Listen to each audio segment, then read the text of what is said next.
শুক্রবার মানেই আমার কাছে একটু ভিন্ন রকম সবকিছু। কারণ বাকি ৬ দিনের রুটিনের থেকে শুক্রবারের রুটিনটা আমার কাছে একদমই আলাদা।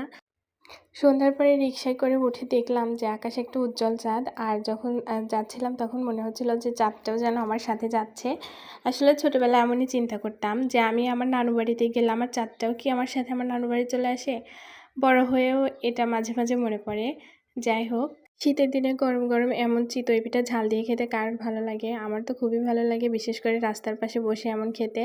এটা খাওয়া শেষ করে পাশের দোকানে দেখি হালিম বিক্রি করছে। তো এখানে ফার্স্ট হালিম খেলাম। হালিমটা এত পরিমাণ ভালো ছিল, মানে ৳৫০ র হালিম ছিল। আর তাতে কি পরিমাণ যে মাংস ছিল বলে বোঝানো যাবে না।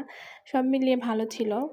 ভেবেছি পরবর্তীতে আসলে আবার এই দোকান থেকেই হালিমটা খাবো। খাওয়া শেষ করে আসলাম চা খেতে। কারণ শীতের দিনে তারপরে চা না খেলে তো ভালোই লাগে না। তো চা খেয়ে